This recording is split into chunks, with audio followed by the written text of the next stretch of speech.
I'm Alan Price, Director of the John F. Kennedy Presidential Library and Museum.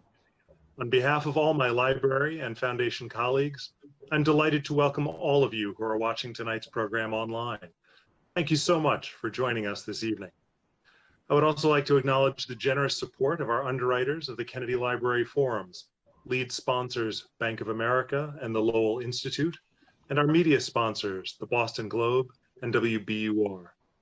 We will look forward to a robust question and answer period this evening. You'll see full instructions on screen for submitting your questions via email or in the comments on our YouTube page during the program. We are so grateful to have this timely opportunity to explore the art of political cartooning with our distinguished guests this evening. I'm now delighted to introduce tonight's speakers. Barry Blitt is a cartoonist and illustrator. Since 1992, he has contributed illustrations and more than 100 covers to The New Yorker. In 2020, he won the Pulitzer Prize for editorial cartooning for work that included several covers for the magazine, as well as an array of cartoons that appeared in its pages and on its website. Blitt's work has also appeared in Vanity Fair, Time, Rolling Stone, and The Atlantic, and he illustrated Frank Rich's weekly column in the New York Times. He is a member of the Art Directors Club Hall of Fame. Pia Guerra is a Vancouver-based artist who is co-creator and lead penciler of the award-winning comic book Y, The Last Man, with writer Brian Vaughan and inker Jose Marzan Jr. She has also worked on Black Canary, Hellblazer, Torchwood, and Doctor Who. Presently, she is a mostly regular contributing editorial cartoonist for thenib.com. In partnership with her very talented husband, writer, and comedian Ian Boothby, Pia draws gag cartoons for The New Yorker and Mad. Ann Telnaes creates editorial cartoons in various mediums: animation, visual essays, live sketches, and traditional print for The Washington Post. She won the Pulitzer Prize in 2001 for her print cartoons and the National Cartoonist Society's Reuben for Outstanding Cartoonist of the Year for 2016, among many other awards and exhibitions. Telnaes is a past president of the Association of American Editorial Cartoonists and is a member of the National Cartoonist Society. She has also animated and designed for various studios, including Walt Disney Imagineering. I'm also so pleased to welcome Scott Simon, our moderator for this evening, back to the library virtually. One of America's most admired writers and broadcasters, he is the host of NPR's Weekend Edition, Saturday, and is one of the hosts of NPR's morning news podcast, Up First. He has reported from all 50 states, 5 continents, and 10 wars, from El Salvador to Sarajevo to Afghanistan and Iraq. His books have chronicled character and characters in war and peace, sports and art, tragedy and comedy. He has won every major award in broadcasting, including the Peabody, the Emmy, and the Columbia DuPont, among many others. Please join me in welcoming our special guests. Well,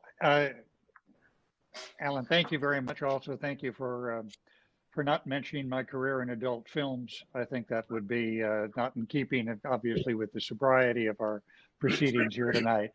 Look, I'm just so delighted to be with this group of very talented cartoonists. And one of my questions I had penciled in is, do we say cartoonists? It strikes me that all of your work also belongs to a category of fine art at the same time.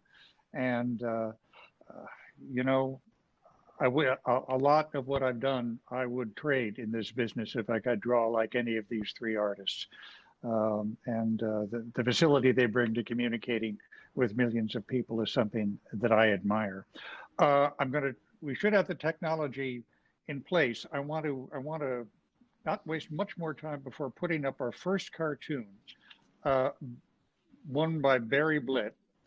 And maybe someone could signal me so that we can make certain it's up, because I think a lot of people have been feeling this way over the past 7 months. And it's up. And of course, this is a man on the subway reading a newspaper with alarming headlines. Uh, Barry, this is a rare case. I don't think I need to ask you what put this in your mind, but what comes into your mind when you're doing a cartoon? An image first, a thought? How do you proceed? I think generally it's verbal. I think I'm like thinking of jokes more than visuals. I have to say this particular one is the oddest one. I mean, we're oh, darn, it's my mother. Is it really your mother? It's probably my mother. It's a composite of several mothers. This had to come out on the day before we knew who had won the election. It was, obviously I drew it the week before. The magazine, the magazine comes out on a Sunday night or a Monday, so it had to satisfy, half the population or slightly less than half the population who were upset about how things turned out. And luckily for the image, Trump won, but only luckily for the image. I guess I'm embarrassed that I didn't take note of the date, because it would be perfect now. It's how people feel now, except the subway rider would have a mask. I guess so. Yeah, his face is covered, so he might have a mask, 4 years ago behind that newspaper. Yeah. Ann Telnaes, what comes into your mind first? The image, something you want to say, a phrase? I mean, I tend to, as most of my colleagues do, kind of just keep a sketchbook, just jotting down ideas. Usually it's the topic, and then I try to think about what the best visual metaphor I could use for that idea. But, sometimes, having said that, sometimes I, in my sketchbook that I'm always sketching in, I'll have a great image that I really like that I have no idea for, that I might come back to later. So it's just really an ongoing process, I just keep that sketchbook handy. By the way, I apologize for our dog, or I don't really apologize for her, but she's incredibly friendly and comes up whenever we do something like this. Another member of the family will take her away in a second. Pia Guerra, could you tell us about your artistic approach? What comes into your mind first? Snark, just being snarky.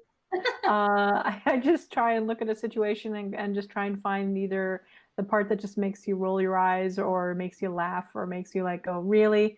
And that's where I kind of start from and try and compare it to other things that I've seen and go from there. And then kind of sometimes the image just pops up really fast, and other times you have to kind of work it out for hours and hours. And oftentimes if it's something really emotional, you're putting a lot of that into it. So there's a lot of crying as well. Yeah, it's just whatever comes up, I can't even really describe it. I just wait for it, and then boom, there it is.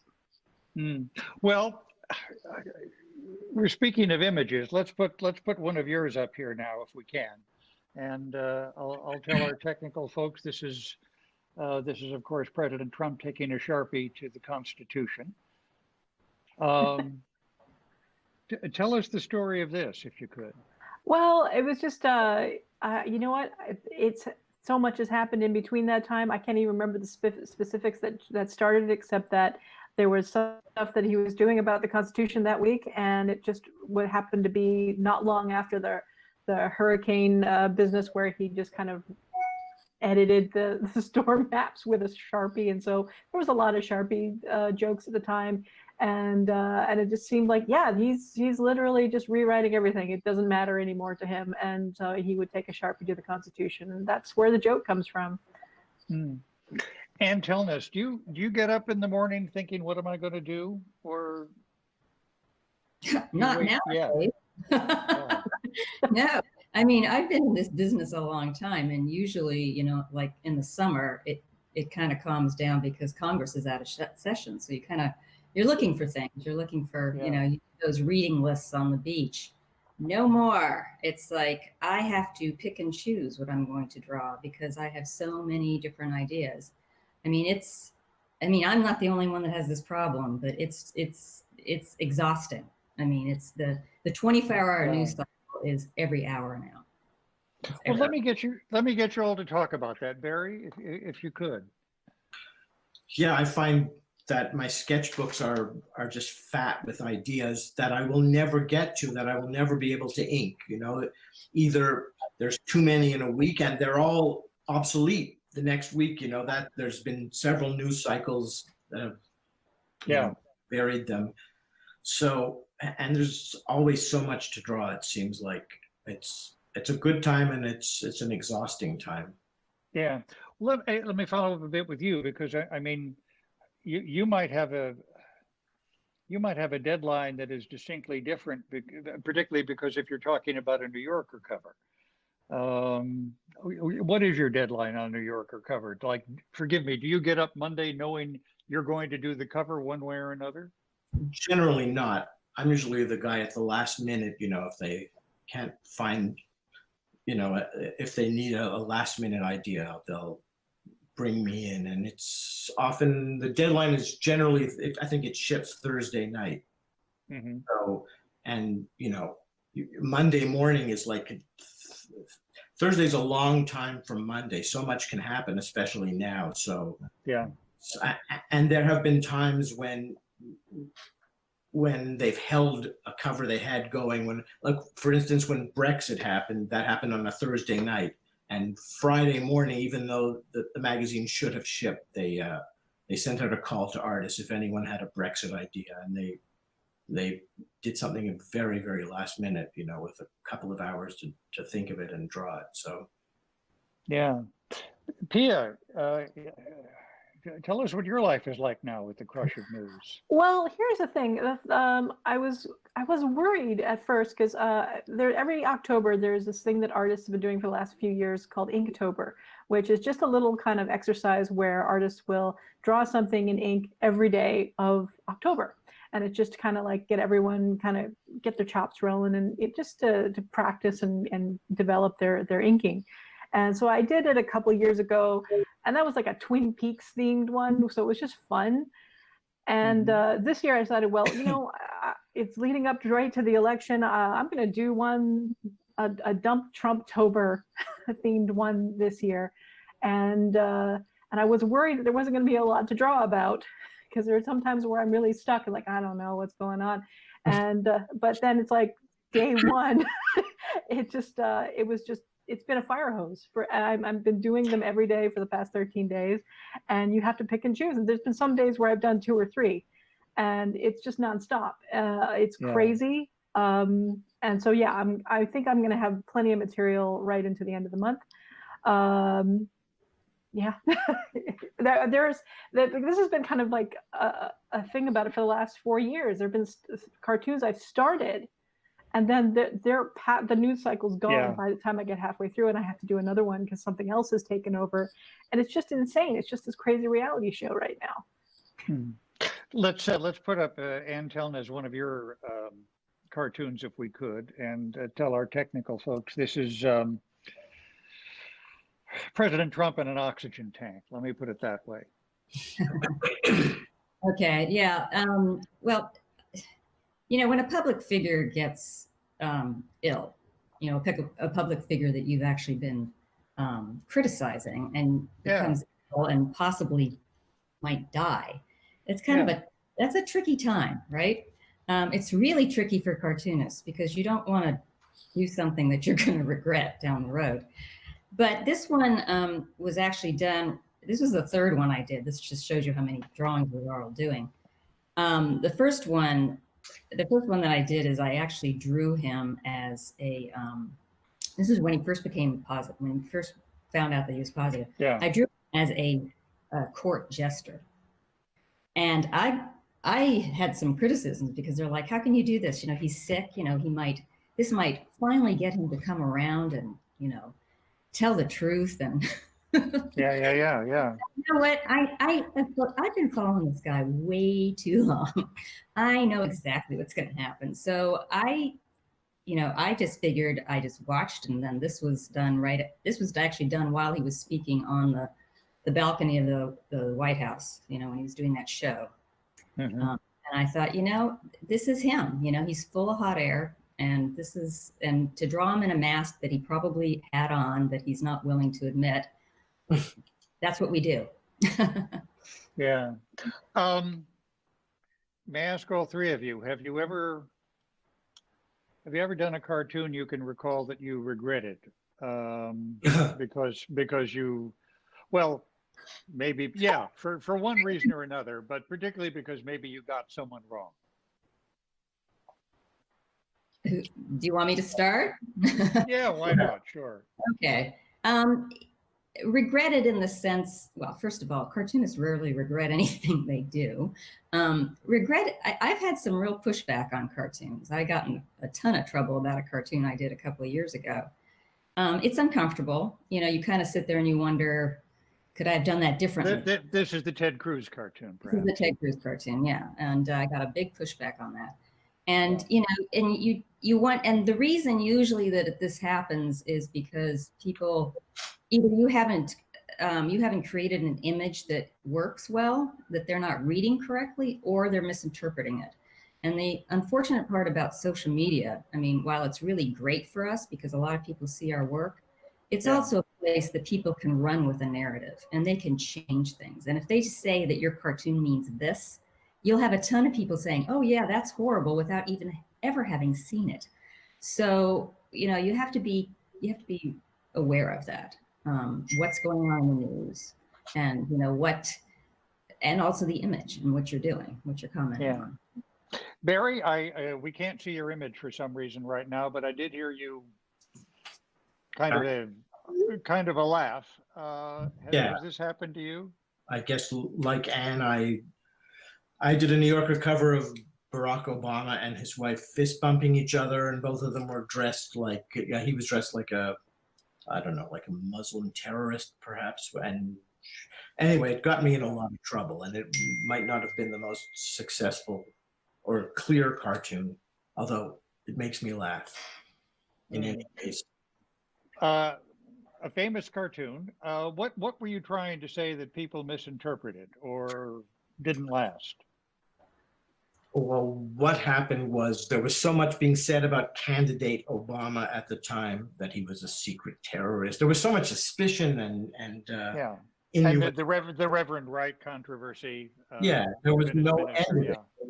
It was, you know, on Fox News they called the fist bump the terrorist fist jab, and it seemed amusing to me to draw everything that was being said in one picture without commenting on it, but putting everything together to show how ridiculous the dialogue was about what was going on, and perhaps it needed a little perspective or something, or maybe it did its job in some strange way. Pia, anything you want to share with us? Probably the biggest pushback I had was the Aaron Feist cartoon, because when I drew it, it was like 6 a.m. I'd been up all night drawing it. By the way, I think this is a totally brilliant and moving cartoon, and I know it comes out of sequence for what we had set up. And if our technical people can find that cartoon, I would appreciate it. I think this is amazing, and maybe you could tell that story, because this is a name we should remember more. Yeah, well, I would have been following the news all night. I'm a night owl, so like I go to bed at dawn. And so I had CNN on all night, and I was crying all night trying to do a cartoon for the Nib. I had one that I'd drawn, which was a mom talking to her daughter sending her off to school. And I'd sent that off to the editor and like, okay, that's good. I've done it. I'm going to go to bed. This is following, forgive me for putting. Oh yeah, sorry. This is the Parkland shooting. Yeah, the Marjorie Stoneman Douglas.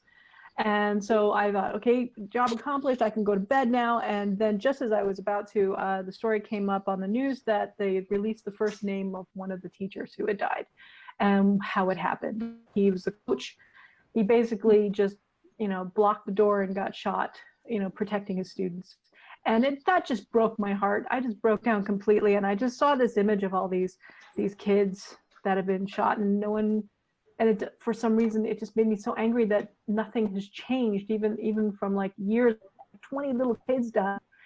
And then it just keeps happening and keeps happening. And I was so furious. And so that image came to me and it was, and part of it was like, okay, I can do this later when I get up. It's like, no, you need to do it now because someone is going to do one of those cheesy cartoons where, you know, he's in heaven and there's clouds and there's angels and halos and wings. And it's like, that just kind of belittles this moment, that this is more than that.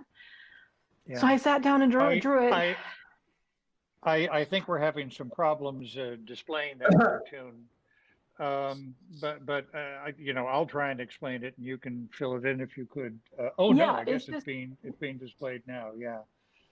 so yeah, it's I just think it's Boy, it's am I just- confused.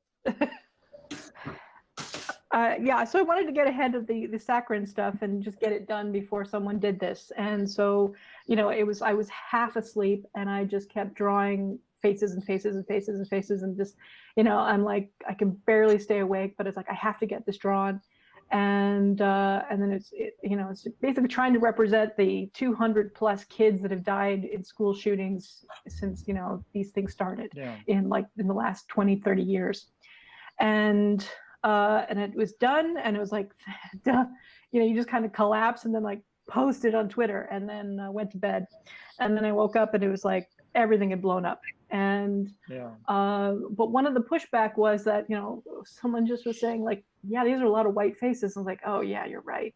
And so, you know, and that just became this kind of accelerated thing. And I was like, well, fortunately, it's not published anywhere. It's just Twitter. I could go back and fix it. And so, with being more awake, I sat down and I started digging up faces of the of more kids and more people who died in these shootings, and then just redid it, and that's the 2.0 there. But yeah, so sometimes you get that kind of, you know, things where you're blind to it at the time. It's something that you should think about, and it's like, yeah, I'll take that and then try and do better in the future. Ann Telnaes, let's tell our technical people the one that I originally had for display on number 4 is what we'd like to find now. Let me ask you about your cartoon, Ruth Bader Ginsburg. Yeah. I think I did that when she went into the hospital the last time. Which was like about 8 weeks ago or something, yeah. Yeah, about 8 weeks ago. And I've done a lot of cartoons about her. I mean, she's a great, I mean, besides, you know, her accomplishments and what she stands for, I mean, just the fact she wears those wonderful collars, you can do so much with those as visual metaphors. So I had drawn her all the years. As a matter of fact, she became a Supreme Court justice when I first moved to Washington. So I remember I actually met her once because I did a caricature of her husband, her late husband, when he got an award for something. So anyway, it was, you know, she's always been the great baker. Yeah. Marty Ginsburg is a great baker. Yeah. Yeah. So anyway, I've always done cartoons about her. So I just thought, you know, this woman is amazing. She just keeps hanging on and hanging on. So I drew her, and I don't think the audience can see it, but it's actually an animated GIF. So her cape is flapping in the wind. And when she died, I have to admit, even though, I mean, we shouldn't have been surprised, I was shocked. So I just retweeted that out, and that a lot of people really got onto that. I mean, that is the one nice thing about social media is you can get a lot of people very involved, and they want to be involved. They want to express their opinions, and they do seem to really like seeing editorial cartoons in this day now. You know, it's a way to get them engaged. So it's an interesting time. A few years ago, there was some concern that editorial cartoons, political cartoons were going to disappear, right? With the dwindling number of newspapers and the homogenization of newspaper content. And are we on to a different age now where there are more platforms and opportunities? Well, I'm actually quite optimistic. I did come from the print. I mean, when I first got into it, I was in print. I was educated. But, you know, because I have an animation background, I decided to try to animate my cartoons. And that's how I ended up getting a place with the Washington Post, is I pitched them the idea of doing animated editorial cartoons. And it has been difficult, you're right, for my colleagues, because a lot of people lost their jobs. I mean, we're effectively just freelancers now. There's very few people on major newspapers, smaller papers. But I do think it's an interesting time because I just finished teaching a class at my old art school about editorial cartooning. And in a class of 13, first of all, I had 11 women, which was amazing. Because when I went there were very few women in character animation, and they were really engaged. These are young 20-something-year-olds, and they knew what was going on in the news, and they loved it, even though they didn't know a lot about editorial cartooning. So I'm actually pretty hopeful, to see where we go from this. I think newspapers, they're going to have to reinvent themselves, but we have a lot of opportunities online, and I just think it's just a question of what you do with it. Yeah, Barry, let me turn to you for one of your cartoons, and I'm going to signal our technical people. We're going to go to number 6 that I had, and this is Barry. This is this is your discovery of somebody's cognitive assessment test. We'll see if we can get that slide. That slide is probably not, but yes, cognitive assessment test. I mean, I think we know the inspiration for it, but tell us how the execution of this came into your mind, because there must have been reports, the president himself recreating what he says was the cognitive assessment test. What was your thought process and then artistic approach? Oops.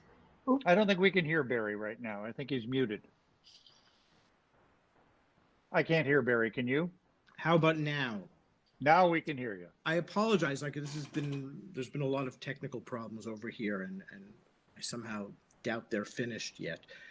But I will send our 17-year-old over to your place in a minute, Barry. Okay, she can take care of anything.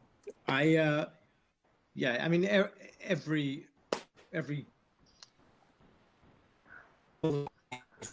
something ridiculous happening. This was a perfect example. The president was bragging about his mental competency test as if it was an IQ test or something. So, and the test itself was very graphic. It had drawings on it. I mean, it screamed out to be parodied.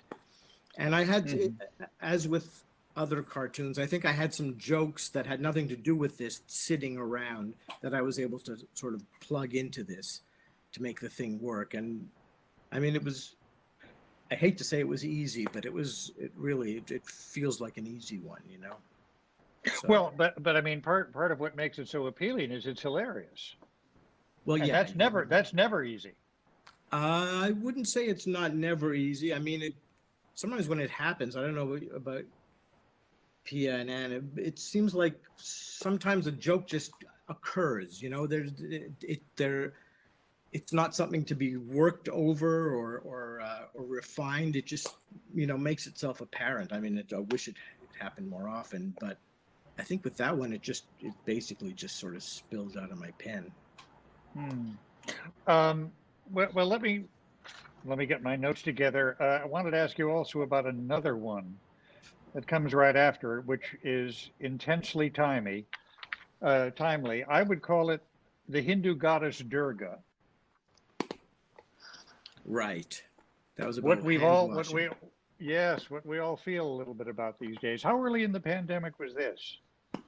How early in the pandemic? I don't know. It's all a blur. I think it's pretty early. I mean, washing your hands was still something to comment on. I'm not sure it is anymore. It's sort of taken for granted. So I don't know when, maybe late March or something like that, or. Yeah. Well, one of the things, of course, that makes it succeed is that you don't need any words. In fact, it obviously works best if the Hindu goddess Durga is saying nothing. Right. Is that always satisfying, particularly satisfying for a cartoonist to not have to resort to words sometimes? It's nice to do a picture that's speaks for itself, so to speak. Yeah. Pia, if I might turn to you, whose work was particularly important to you when you were trying to put your own style on a page, or is it a page anymore? I think the one I think that kind of kept referring back to was Herblock, because he kind of inspired getting started doing this. I saw a documentary about his life, and it really kind of uncoded how editorial cartoons worked. I did them in high school for the high school paper, and I never liked them.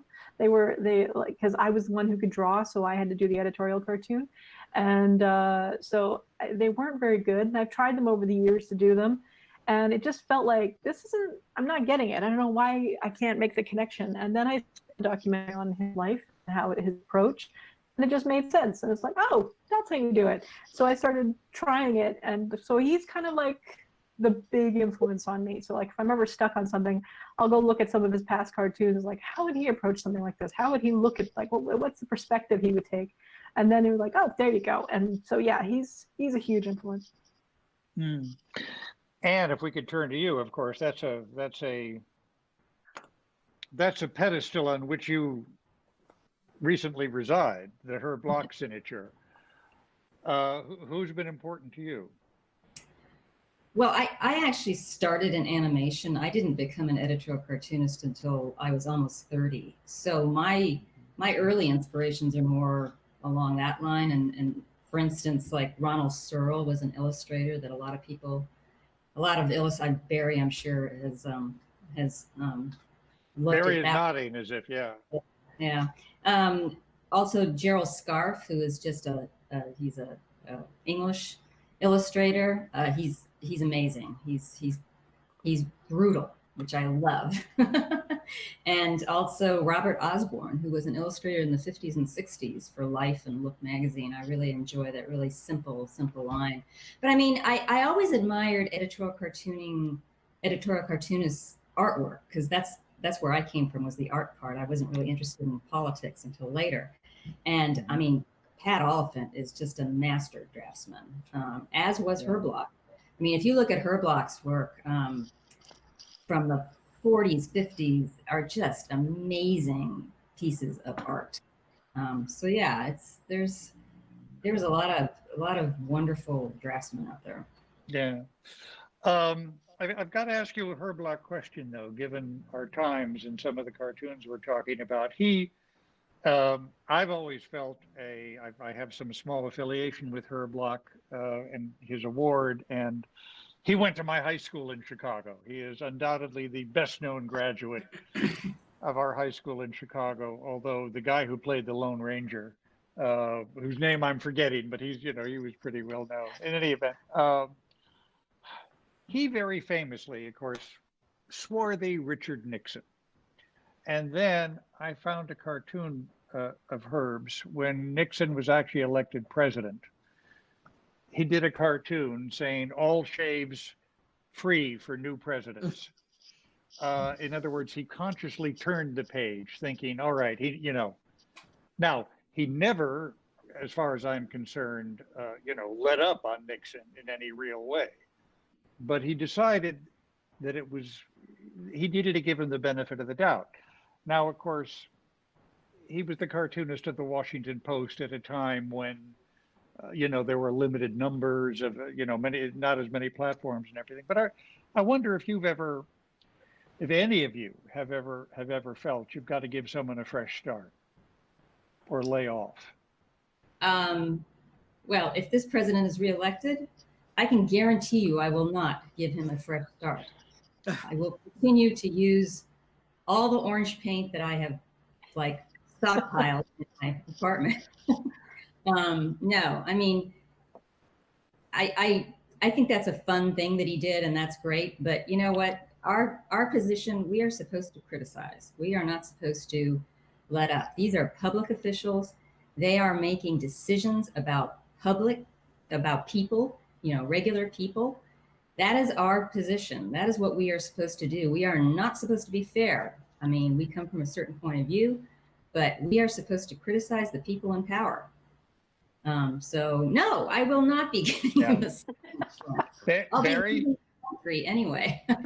Well, I didn't mean him. I meant, but go ahead, Barry, you were about to say something, it looks like. I really don't think I was. Oh, all right. But I can come up with something. I mean, yeah, no, there'd be no reason to let up on Trump. I mean, even after he's out of power, and hopefully that's soon, I really can't see drawing anybody else, no matter who the president is. Let me ask you if I'm sorry to throw so many, curveballs at our technical people, but the Bar Graham McConnell cartoon, I'll tell our technical people. And this is a cartoon, I'm not even sure I say cartoon. This is a piece of art you did showing the Attorney General, Senator Graham, and Senator McConnell shining Donald J. Trump's shoes. Oh my. I guess I believe it's visible for our audience now. My question would be, did you ever feel bad about what this says about shoe shine personnel? Of course. Yeah, I feel bad about every drawing I do. So, I'm always worried I'm insulting the wrong person in it as well as the right person. So, yeah, I did feel a little bit funny about that. It's funny you should mention it. Really? I But was being satiric, but go ahead. Yeah, please. Yeah, but the whole thing was just an exercise in drawing just Donald Trump's mouth at the top there. I mean, I think I worked down from there. I believe the original image was just Mitch McConnell shining his shoes, and then you had to have Lindsey Graham in there too, and then you got to have Bill Barr in there too. I'm glad it stopped it where it was because I finished it. Well, I'm asking, a technical matter. Why 3 and not? You could have put Ted Cruz in there. You could have put, you could have put a half a dozen other faces in there. When do you make the technical decision that makes the statement? Yeah, well, one of my particular problems is that I'll do several versions of a drawing. If it's due on Thursday, I'll sometimes send in 3 or 4 versions of it. Sometimes with more people in it, or handled a different way. But generally, it's the same drawing, drawn almost exactly the same several times. It's a mania. But yeah, so if you're asking when I know something is right, I don't. Technical people, Pia, I want to move to one of your cartoons if we could. Again, President Trump is visible, and boy, this is a piercing cartoon. This is the president winding up toys. Yes. And that is visible now. And President Trump is winding up a Ku Klux Klansman. Yes. Again, this is, I can't even remember what was the event that started it because there's so many in between. But it's just the idea that his rhetoric inspires this kind of hatred, and he just sends them out. He doesn't even point them in any specific direction. He just winds them up, gets them fired up, and gets them going, and they go on their own and they cause havoc. So that's how I felt. And I really wanted to emphasize his face when he just has that bored look on his face, like this is just a weird little game for him. That he's not even invested in what they believe. He just knows that it works for him. Yeah.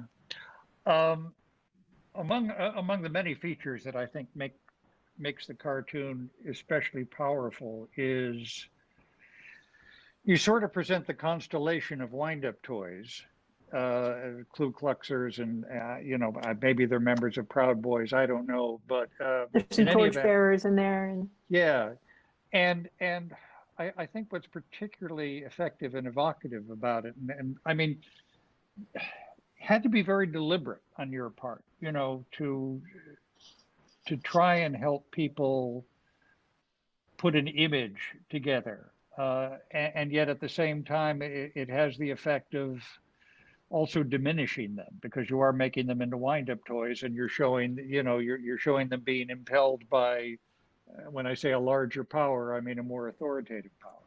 Well, they're not rocket scientists.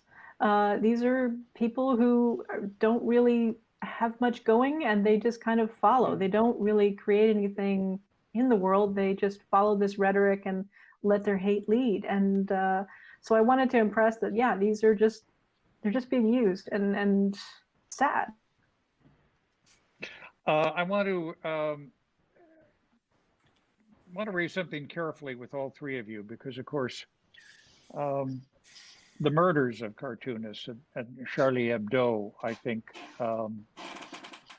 well, firstly, if you could tell us what it had a lot of impact in the world, in the United States, in France, certainly.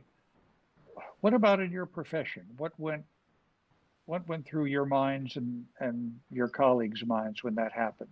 Maybe if we could begin with Ann, then Barry, then Pia. Well, I was shocked. I mean, when I heard, it was early morning when we got the news, I believe, and I was walking around and I kind of was half listening to the news, and I heard it and I thought, cartoonists, 5 cartoonists were killed. So then I listened to it, and I didn't know any of them personally, but I knew a couple of them through an organization that I'm with.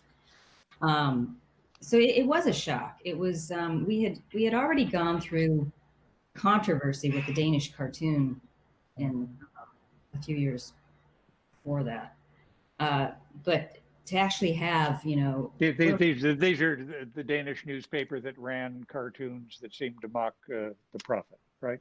that depicted the prophet. That depicted, shouldn't say yet, that depicted the prophet. Yeah. I mean, that's a whole different conversation. But anyway, but when we actually had so many killed, we're a pretty small community, even though this was an international thing. So it was shocking. It again opened up a discussion that the Danish cartoon controversy opened up, which was the limits of free speech.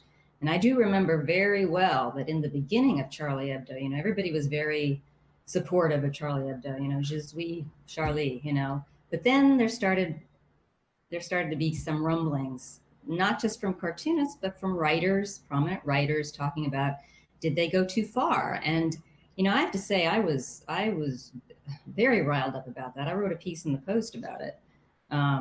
That I didn't really understand why that was even part of the discussion, because really what it comes down to is, is it ever justified to kill anyone for expressing a point of view, regardless if you're, if you're offended? I just don't think that's an appropriate response. I think you should condemn the cartoon. You can protest against it. You can draw your own, but to kill someone over expressing an opinion, that's really dangerous. So editorial cartoonists, we're so used to being in this country that we have the First Amendment protections, but a lot of our colleagues overseas, they are imprisoned for their cartoons because they don't have that protection. They're harassed, they're assaulted, they're even killed on their own. So, it was a sobering thing. Yeah. Barry, could I ask you to? Yeah, absolutely. I mean, it was horrifying when you heard about it. And I hadn't thought about this in a while, but there were some major cartoonists here, I think, who said that the cartoons in Charlie Hebdo went too far, and it reminded me of like the satanic verses. There were people that, that said that Salman Rushdie was bringing this upon himself. And it just doesn't sit very well. I can't imagine having that opinion personally, It seems like you have the right to say anything. There are consequences often, but, not being killed or targeted that way. I just don't understand that. But it doesn't surprise me, I'm afraid. And forgive me to put you on the spot, but you talk about the protections we have, and yet at the same time, we live in a society where,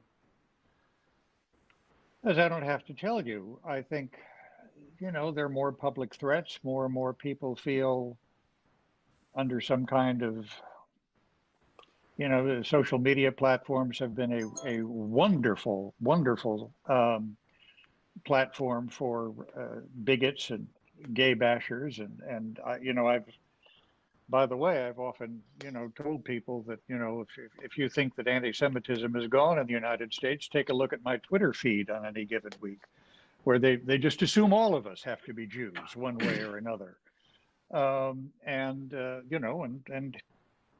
hatred is applied. Look, there was a newsroom in Annapolis that was attacked. I think before the pandemic, I know certainly NPR substantially increased its security for reasons which I understand and respect. How do we feel? Should we feel? How safe should we feel in this country?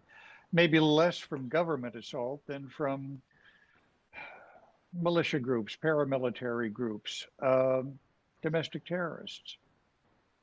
Yeah, I mean, if you're asking me, I can tell I've done a couple of Trump drawings that I got emails repeatedly from this one person who was able to access my personal life and mention my son, and it was amazing, the specificity, the details that he had and that was a little off-putting. I just never answered him, and maybe he sent me 15 emails and then I didn't hear from him again. But yeah, it's a little frightening, I live out in the middle of nowhere, so maybe I feel falsely safe, but Well, you got lots of probably sharp points on your art pens, right? yeah, but that's not, I'm still a physical coward. They won't help. Pia, do you feel differently north of the border? Well, it is a bit safer here, but I'm on social media all the time, and so yeah, I've gotten a few death threats from time to time, and a lot of really ugly things said to me. But you kind of weed through it and try and see, like, well, how much of this is actually serious, how much of this do you have to call a cop about, and just try and keep it in perspective. It was pretty eye-opening after Charlie Hebdo, because 2 weeks afterwards, I was in Angoulême for the festival there, and my friend and I were in Paris for a while. We stopped by the memorial, and that was very eye-opening, just seeing all these pencils that people left. And yeah, and you think about that from time to time, and so you're careful. I mean, there have been times where I'm at a show and I have it in the back of my mind, what if someone approaches, what if something like this happens, what do you do? Like, are you ready for a verbal assault, let alone a physical assault? And you just have to keep doing what you're doing, because it's important. Yeah. And I want to ask you about one of your cartoons, and let me tell our technical people it's number 12. And I gather this was done at the time of the controversy over the Danish cartoons, right? The drawing the line, yeah.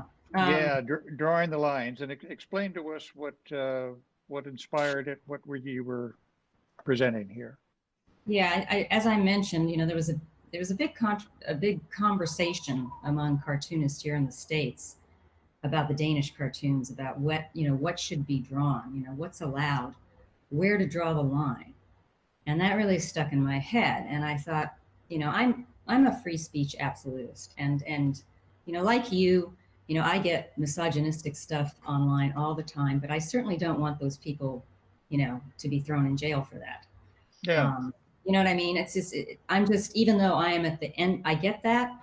I don't believe in, threatening people and throwing them in jail for their stupid opinions, right? So anyway, I kept drawing the red line, kept in my head. So I thought, well, I wanted to show how if everybody's allowed to draw their own line, if they're allowed to say what is not allowed to be drawn, then eventually we'll not be able to draw anything. So I have, 4 figures there, representing the 3 major religions, as well as, a politician, a generic politician. So I have them drawing a line, their own line, what they think is not acceptable to draw. And I'm basically in a box. And as we talked about cartoons that don't have words, that's great, because internationally then people can understand them as well. And this one has gotten quite a few reprints and looks, and I keep coming back to it, because that's really how I feel. I mean, even though it's not great when stupid people express their opinions, I'd rather have that stupid person express their opinion than everybody else's opinion getting shut down. So yeah. But what do you say to people who aren't stupid, who are smart and filled with conviction, who believe that certain cartoonish portrayals or satiric portrayals or anything resembling a joke that they feel comes at their expense is not just something they disagree with, but something that offends who they are and what they are? Well, and that's the inherent danger in editorial cartooning, is you are dealing with visuals. And, now with social media and the internet, we reach a lot more people than we used to. We used to be pretty local. so it's good and it's bad because we can reach people, and then we also have all these misunderstandings or people being offended. So it is something that we have to deal with. But we are, the thing about it is that I want people to understand, even though we're cartoonists, we are professionals. We have done this a long time. It doesn't mean that we don't do mistakes, but we really do try to do a good visual image that is trying to express our opinion.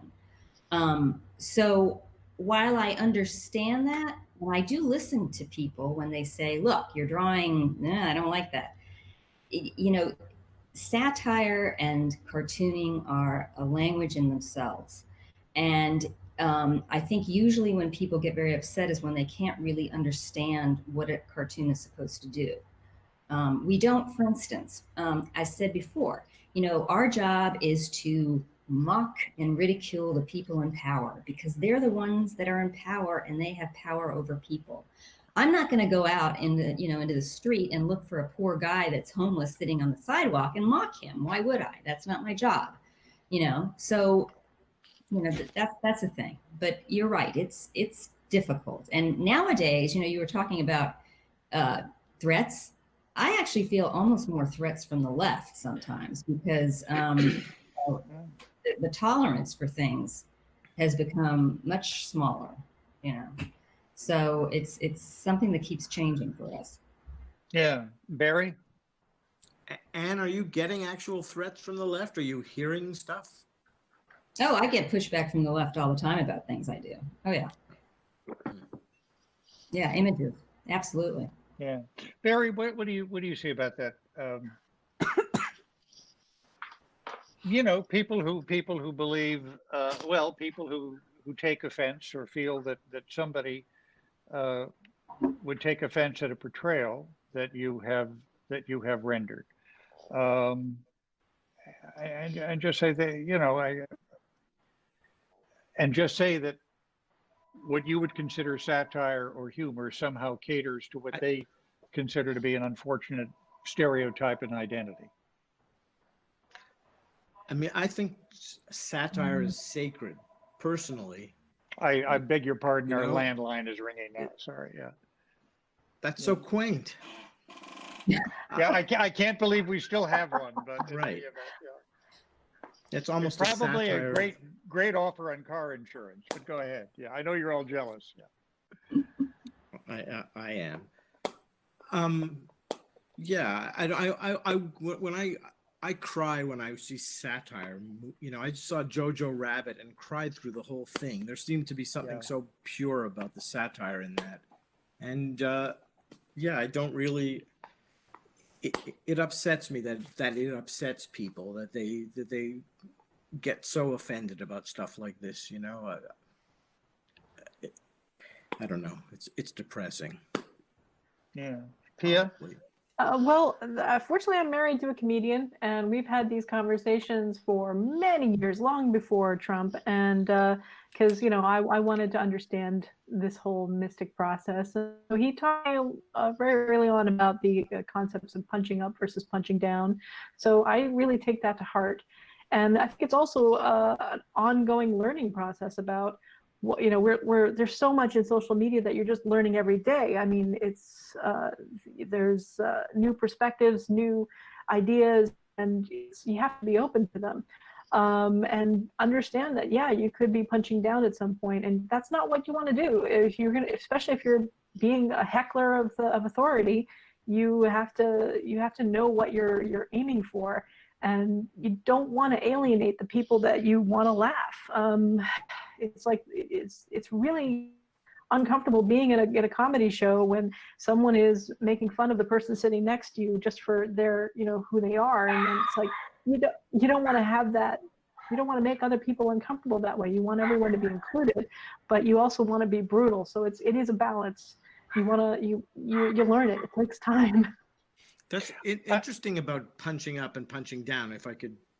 Yeah, please. Ask about that. I mean, my instincts are always to try and see what I can get away with. And so, I mean, I hate to even mention this. I shouldn't mention this, but I put a cartoon on Facebook and took it down shortly. It was maybe it was a couple of weeks after the George Floyd debacle. And I did a drawing of a very heavy Trump on top of Melania in bed, and she's saying, "I can't breathe." And it wasn't Sorry. it obviously wasn't making fun of I don't know if it was punching up or punching down, but it was, I don't know, I was sort of feeling around where the line was, and apparently I was just on the wrong side of it, though I'm not sure why. I thought it was I think if you're going to find where the line is, you better have a hell of a joke if you're getting close to it. You really need I mean, sometimes that's the thing is seeing what you can get away with. Well, but what about the argument that family members should, unless they are in the cabinet like Jared Kushner or Ivanka, that family members ought to be exempt from that kind of portrayal? No, only children, small children. That's where I got in trouble. Yeah. Like I leave Darren out of it because I'm sorry, Ann, you said small children? Yeah, I mean, editorial cartoonists tend to, that's sort of an unwritten rule. We don't attack children. We're talking children, not adult children, but children of politicians, because they have no say. I mean, where I got in trouble is that was the narrative that people ran with, that I was attacking Ted Cruz's children, when in reality, I was attacking Ted Cruz for using his children. Yeah. So that's where I got in trouble. But no, I mean, the adult children, the Trump adult children, oh my goodness. And it's funny. I was thinking of Melania, his spouse. Yeah. Oh, she's an adult. No, she's an adult. She's also very much behind his birther crap. So yeah, she's fair game. Totally. Yeah. Wives aren't allowed, but trophy wives are allowed. Oh my word. Let me move to some of the questions that have come in for us. Okay. Let me go through them. Well, this is going to strike off one of my questions. What would people in your line of work or my line of work do if Donald Trump is defeated? Well, I was just working. Oh, go ahead, Ann. Ann, go ahead. Oh, I was just going to say, I'm going to take a vacation. Are you kidding? We're going to Disneyland. Right. I was thinking of a cartoon of. Oh, sorry. No, sorry. No. If you want to. Okay, I just had this image of constantly of General Cincinnatus just going back to his farm. So yeah, I got a bunch of comic books that are sitting off here that I need to get done, that the stories that I've been developing for years, but they've all been on hold because of all of this. So yeah, I want this nightmare to be over so I can go back to doing the work I want to do. So that's my plan.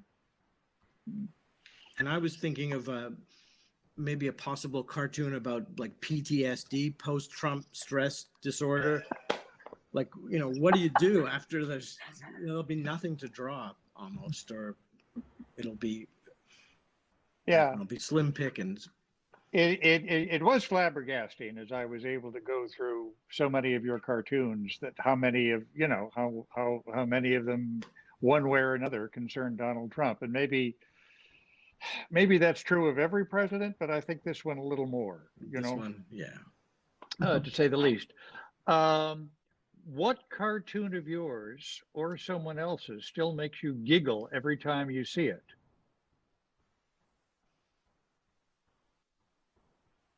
Geez, there's some John Cuneo drawings that crack Oh, me I up. know the one you're talking about. Yeah, there are several. John Cuneo is another New Yorker. Brilliant. He's absolutely brilliant, but you couldn't show it right now. There's several of my favorite of Trump and Barr that are really, really funny. And there's one of Trump with the devil that I can't even begin to describe, that I recommend you look for. And he gets away with putting them on Facebook, I mean, on social media, on Instagram, and they don't get censored, and they're really, really funny. So. Yeah, I can't think of a specific one, but there's besides Cuneo, who's wonderful, Steve Brodner. Right, Steve. Amazing work. He's doing a series of portraits, which are basically quick sketches of people that have died during coronavirus. And it's a really great, historical piece that people will look at down the road. And he's just recording it, which is, that's an important thing that cartoonists do, is we just record what happened so people don't forget. So I really like his work. Yeah. There's an artist I really like. I wish I can remember the name. I think it's a she, but she does these beautiful illustrations of people who have been killed by cops, and she colors them in the amount of time it took, for the amount, like their age. Like she uses their ages as a time frame for how much coloring they get to do. So like Tamir Rice was like 11 or 12, so she colored it in 12 minutes. And that just shows like how much life is missing from, like how much color is missing from the world. That was hugely impactful. I love those pieces so much. Wow. Another question in another direction. What new technology has helped any or all of you express your views more clearly or quickly? iPad Pro. I do everything on it and I love it. I can get something drawn in like a few minutes and then have it posted. And I love technology. I'm so happy right now. Wow. Yeah.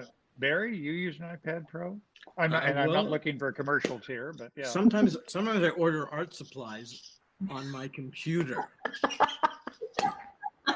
And a truck like brings them, but yeah. I do everything. You mean like ink and stuff, right? Yeah, not even that. I use like an old scratch pen, like a Dickens character. And I don't know how to use.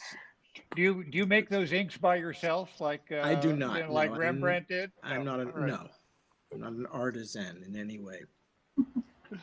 I'm a dinosaur too. I do paper and I actually use paint. The only time I do coloring on the computer is when I do my animations, because there's several drawings. But I mean, for me, technology has been a way to, make my audience aware of me, because I can reach, all over the world with it. So that's great. And I think social media is good for that too. But I've always loved the feel of paper. I just can't. I've tried to use, whatever's out there, the Cintiq at first. And I know it would definitely cut down my drawing time, but I don't want to lose the ability to draw on paper. So. Now, why? Help us understand that, because this is a conversation we sometimes have with our children here. Why I don't want to lose yeah. My wife and I, for some reasons, think that that's psychologically healthy, and maybe we're just being old school. You mean have the paper? Yeah. Well, okay, for an artist, I mean, it's really how it feels to your hand, if you can do it. At least that's for me.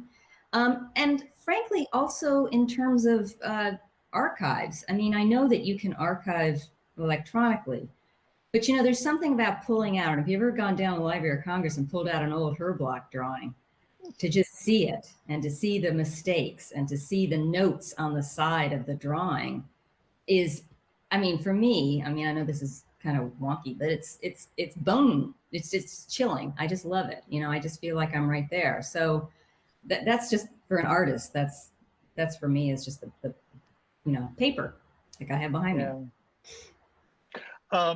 A question has come in for you, Ann. Somebody says they've noticed Trump's face has been getting redder lately in your work. Okay, I have no control over how I draw Trump. I mean, I just draw him the way I feel. And some people have said he looks more like a fish now, which could be.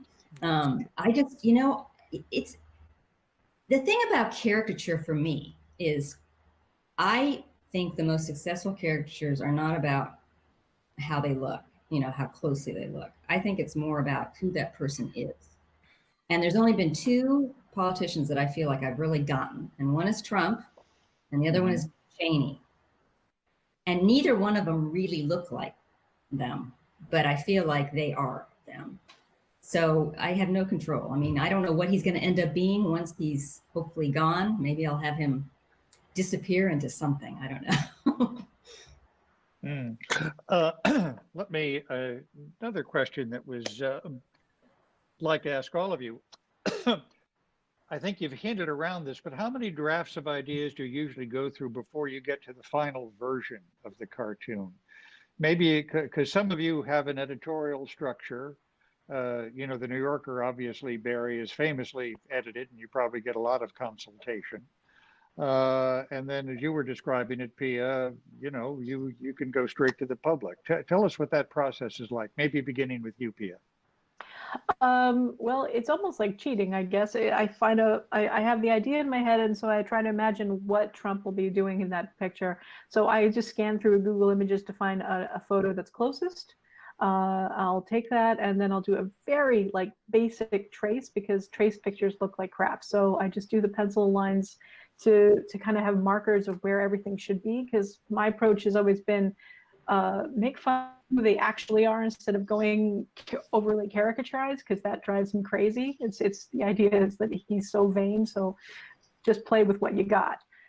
And then once that very loose pencil line is done, I take the image and just shift it over to the side, and then I'll ink over the pencils looking at the photo, so then it looks like a drawn piece. And then I fill in the rest of the image and then post it. Barry? Yeah, I have a sketchbook. I'm sure, like these other two, I'm scribbling out ideas, very preliminary, and just chicken scratch basically.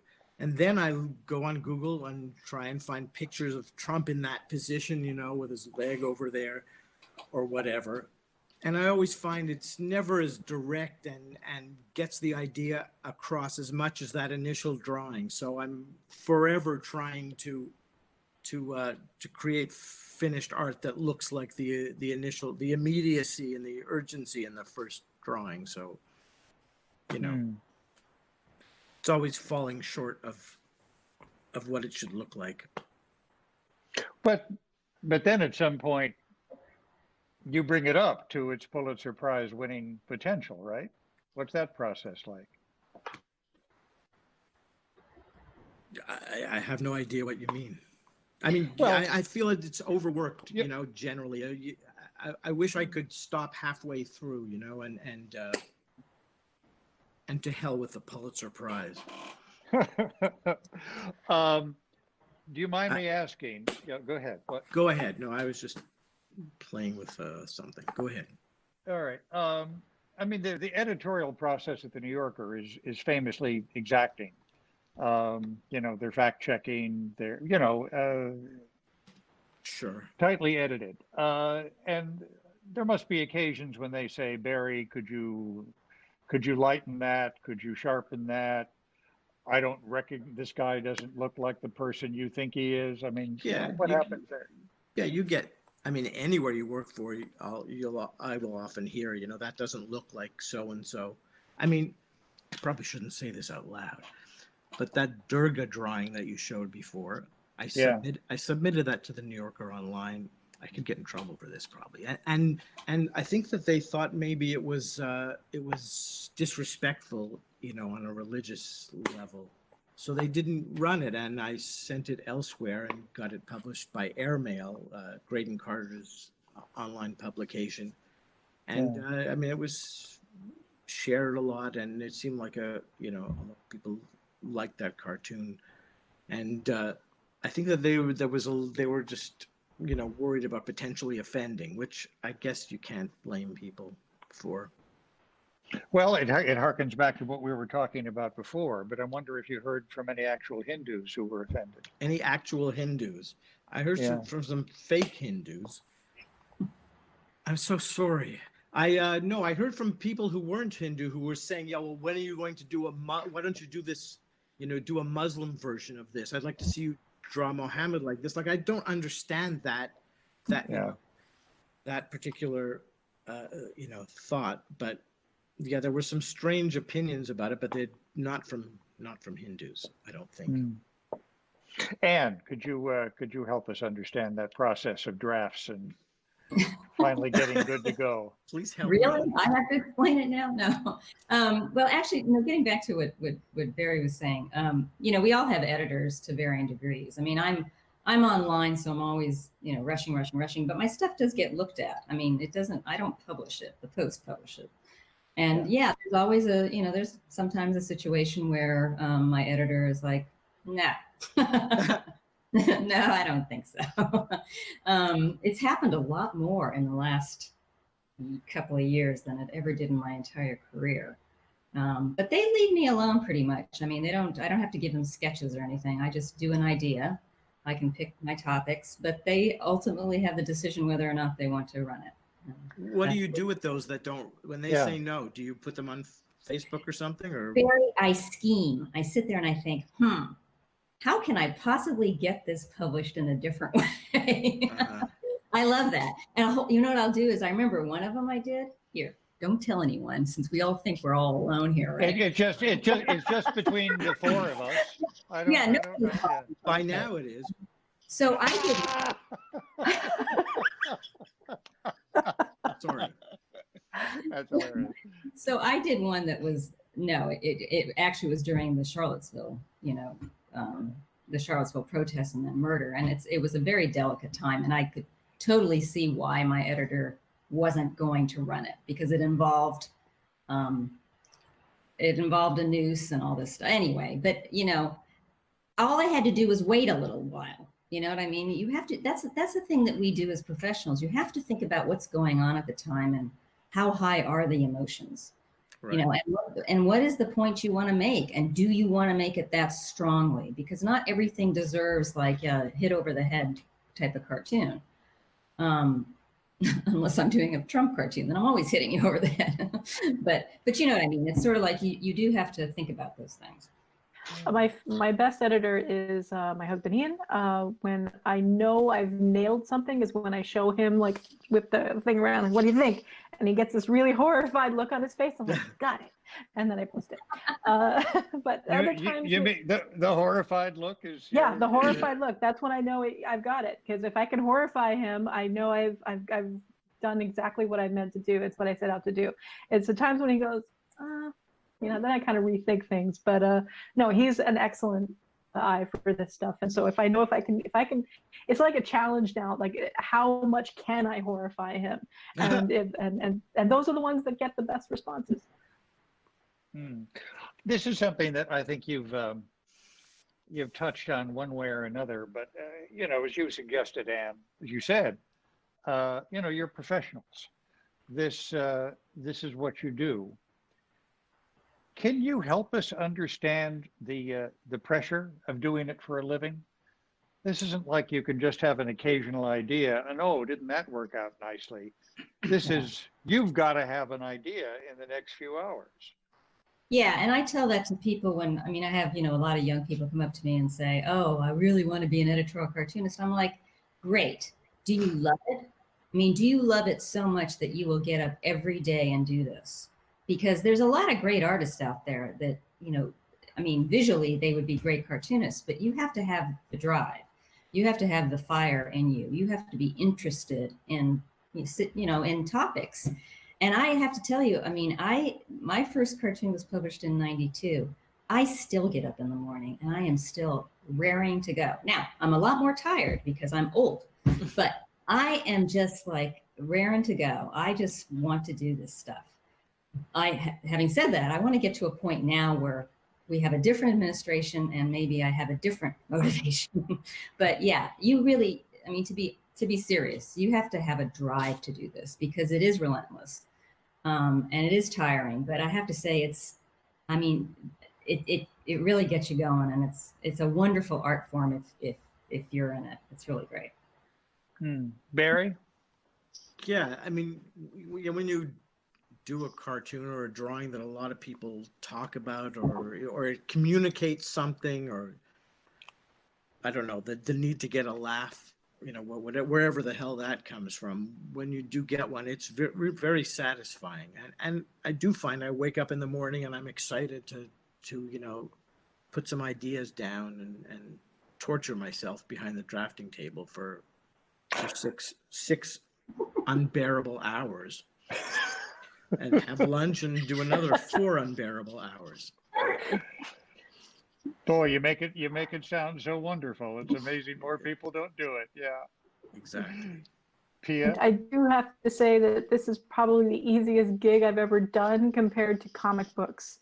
If I did Y for 7 years straight, and there was a few breaks in between, but only because I was running so far behind. But every day was an ordeal, and it was so hard to meet those deadlines every week to get like these 4 or 5 pages every Monday, and and it was hard. I wasn't really well suited to it because I thought I was young and really like thought I could do everything. Like, no, I quickly learned that this is a really hard business to be in.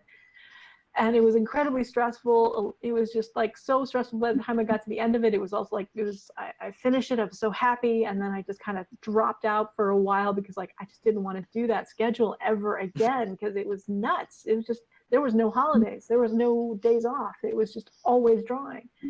And this is so much easier. I mean, there are times where like, okay, I got a deadline for Sunday and it's one cartoon and that's fine. I can think about it. That's great. And then Monday I do a whole set of gag cartoons for the New Yorker and I can do that. And then the rest of the week I can do other things. And if I see something that inspires me, I'll draw it and post it. But yeah, I am having the best time of my life right now. So I'm sorry. Yeah, it's challenging part sometimes is just when you're really stuck, you want to draw something and you can't get the idea there. So it takes you a few hours to get to it. But again, it's still cake compared to what it used to be. I don't know why this question popped into my mind, but I have to ask all three of you. Are you expected to do cartoons for like friends and family members for their birthdays or holidays? Yeah.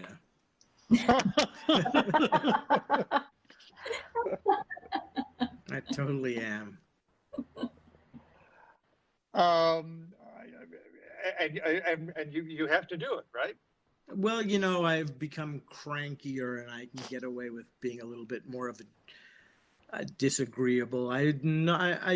I do it. Sometimes I don't want to, or I complain about it, but then end up doing it and end up enjoying it. But generally, yeah, it becomes a drag. It'd be nice to do it. And you've done it the last 3 years. You got to do it again. They're turning 60. I don't know. It's funny that you should bring that up.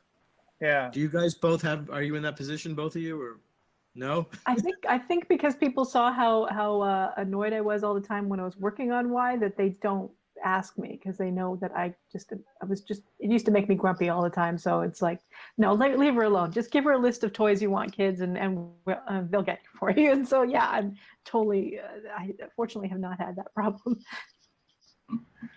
So, Ann, it wouldn't be a good idea for me to ask you for just a little sketch, right? How much are you going to pay me for it?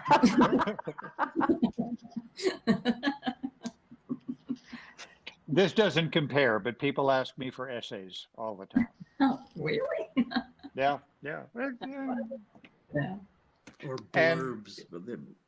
Blurbs, thankfully, I can, I can avoid, but contractually. But yeah, no, I get asked for essays all the time, and if somebody's turning, every now and then I say yes, of course, but it's a business. One last question. Speaking of essays, if I could, do you have a ratio in mind of how many times you have to be? And I know a lot of this is dictated by the news. If you're serious all the time, people begin to think you're a common scold. If you're funny all the time, people can begin to, think you're just there as a clown. Do you have some ratio in mind, or you try and mix it up? Why don't we begin? I'm solely a clown. I have nothing serious to say about anything. And you've done some very serious cartoons. It's very relaxing. I don't, maybe one or two, but. Yeah, I'm not. I was told by a syndicate I wasn't funny, so I know I'm not funny. You're funny. It just depends on how I feel from day to day. If I'm angry about something, I'll draw about it. If I want to be snarky about something, I'll draw about it. If I want to be, if I want to make a lot of people cry, I'll do that. So yeah, it's just whatever comes down. I don't really, it's just how I feel that day. Okay. Well, I want to thank all three of you for spending the time with us. This has been just great, and thank our hosts at the JFK Library for providing me, all of us, the opportunity. I've to have the pleasure of meeting all of you and to get together and to talk about your art. And I really do think it's art. And I say this with great admiration. I'm so glad to be able to speak with all three of you. And I don't know if somebody at the JFK Library takes it back now, but in any event, thanks all of us for letting us spend this time of the evening with you. And thanks to everybody who made it possible. Thank you.